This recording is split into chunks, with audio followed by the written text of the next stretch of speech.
À chaque fois que je suis assis devant ma télévision pour regarder le débat sur le oui et sur le non, je vous assure que j'ai souvent des maux de tête. Les arguments du oui sont déjà connus puisqu'ils figurent dans le texte lui-même de la Constitution. Pas besoin d'épiloguer là-dessus. Maintenant, réfléchissons un peu sur le non. Qu'est-ce qui pourrait amener quelqu'un à dire non? Les partisans du non disent ceci.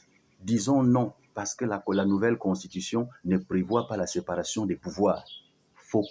Parce que dans cette constitution, dans son préambule, 5e alinéa, il est prévu exactement la séparation des pouvoirs. Et l'article 5, exactement, consolide la question de la séparation des pouvoirs en République gabonaise. Donc cet argument ne tient pas. Deuxième argument, votons non, parce qu'avec la nouvelle constitution, le Gabon risque de devenir un royaume. Vous parlez bien d'un royaume, peut-être qu'il faut dire ce qui caractérise fondamentalement un royaume. 1. La gestion et la transmission héréditaire du pouvoir. 2. La concentration de tous les pouvoirs entre les mains d'un seul. Le premier point ne cadre pas déjà avec les dispositions de notre projet de constitution, puisqu'il est reconnu que le président est élu pour un mandat de 7 ans, renouvelable une seule fois, ce qui n'est pas possible dans une royauté. À cela s'ajoute qu'aucun de ses enfants ne peut se présenter candidat aux élections présidentielles. Est-ce que de telles dispositions peuvent exister dans un royaume? Le deuxième point, c'est sur la concentration des pouvoirs. Parlons-en. Les partisans du non disent ceci. Le président de la République commande à la fois le judiciaire, le législatif et l'exécutif. Ce n'est pas normal qu'on donne autant de pouvoir à un seul individu. Alors, allons-y étape par étape. Pouvoir exécutif. Le projet de constitution dispose que le président de la République est à la fois chef du gouvernement et assisté d'un vice-président du gouvernement. Je pense que c'est cette mesure qui fait peur. Mais avec un peu de recul, on peut comprendre qu'après avoir reçu le mandat du peuple sur la base d'un projet de société, il devient donc le seul et l'unique responsable des lois qu'il va exécuter, des projets de développement, des politiques publiques. Il s'agit là d'une stratégie de la reddition des comptes. Il ne s'agira plus d'amener un premier ministre qui vient d'un tel ou tel parti politique ou telle société. C'est le président seul qui aura des comptes à rendre au peuple. C'est peut-être ce qui expliquerait cette forte présence du président dans l'exécutif. Ce qu'on voyait par le passé, c'est quoi? Des ministres qui disent, des premiers ministres, non, j'étais seulement premier ministre, mais ce n'est pas moi qui décidais. Et on voyait aussi les présidents qui se dédouanaient en disant on m'a mis les bâtons dans les roues. Il ne sera plus question de ça. Le président sera le seul responsable devant le peuple. Alors le vice-président du gouvernement qu'il choisira devrait réunir toutes les conditions, toutes les qualités à la fois administratives, morales, intellectuelles qu'il faut afin de mener à bien le projet pour lequel il a été élu. Je pense que cette mesure est beaucoup plus méthodologique qu'autre chose. Donc si je comprends bien, l'article 48 et 69 ont été mis là pour que le président ne puisse plus se dédouaner en cas de mauvaise gestion des ressources de la République. Qu'en est-il du rapport de l'exécutif aux deux chambres du Parlement? Le projet de constitution prévoit que les deux chambres du Parlement ont une autonomie de gestion administrative et financière. Et pour qu'une loi soit promulguée par le président, il faut qu'elle soit acceptée aux 2/3 à l'Assemblée nationale et examinée au Sénat.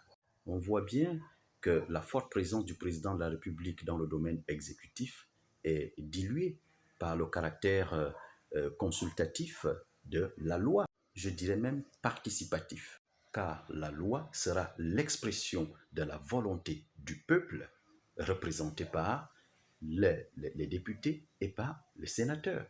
Ça veut dire qu'aucune loi ne sera plus ex nihilo.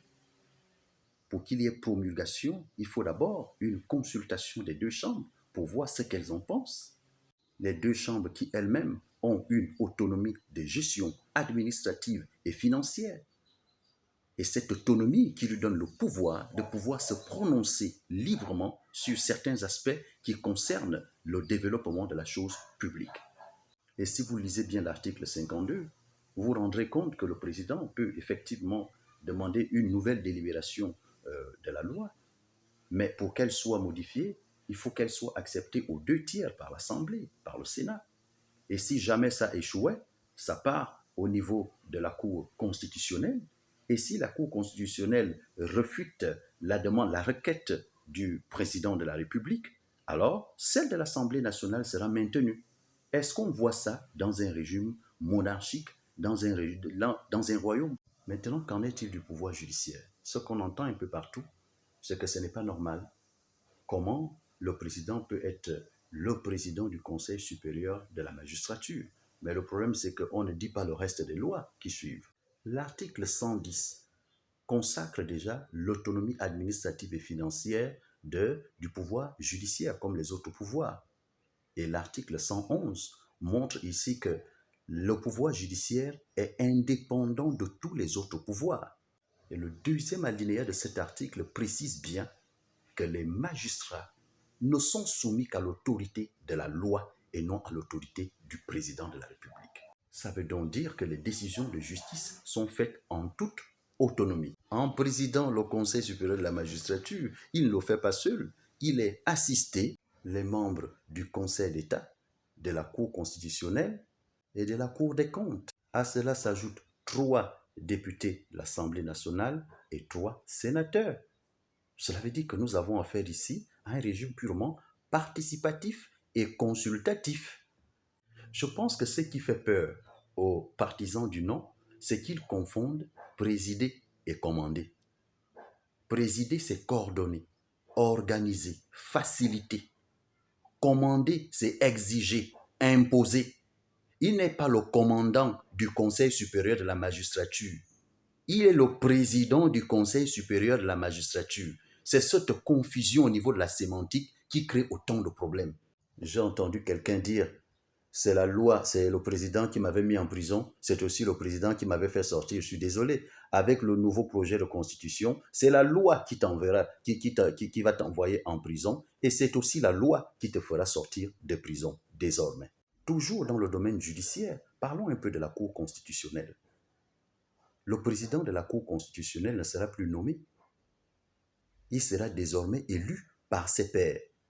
Parmi ces pairs, nous avons 3 qui viennent du président, 2 qui viennent de l'Assemblée nationale, 2 du Sénat, 2 du Conseil supérieur de la magistrature. Et selon les dispositions de l'article 123, nous voyons bien qu'ils sont là pour un mandat de 8 ans, renouvelable une seule fois. Donc ils ne sont pas là ad vitam aeternam, comme on l'a vu par le passé. Il ne s'agira plus de prendre un neveu pour aller s'asseoir à la Cour constitutionnelle. Il y a un ensemble de conditions reconnues par la Constitution. L'exemplarité morale, le patriotisme, les compétences juridiques avérées, la maîtrise de la science du droit, avoir une expérience professionnelle de minimum 15 ans. Ce n'est plus donné à tout le monde. Alors une justice qui a une autonomie financière, administrative et dans le mode d'organisation, comment allez-vous instrumentaliser une telle justice? S'agissant du mandat de 7 ans, moi je pose une seule question. Si tu n'as pas pu développer ton pays en 7 ans, est-ce que c'est en 5 ans que tu vas le développer? Je conclus en disant que les partisans du non nous ont rendu un mauvais service. Ils ont réduit tout le débat du référendum sur le président. De sorte que le Gabonais n'a pas eu l'occasion de lire la Constitution et de voir les innovations qui ont été apportées pour l'amélioration de ses conditions de vie. Et aucun argument avancé par eux ne cadre réellement, je dis bien réellement, avec ce qui est écrit dans la Constitution, si ce n'est des suppositions. Ce n'est pas sérieux.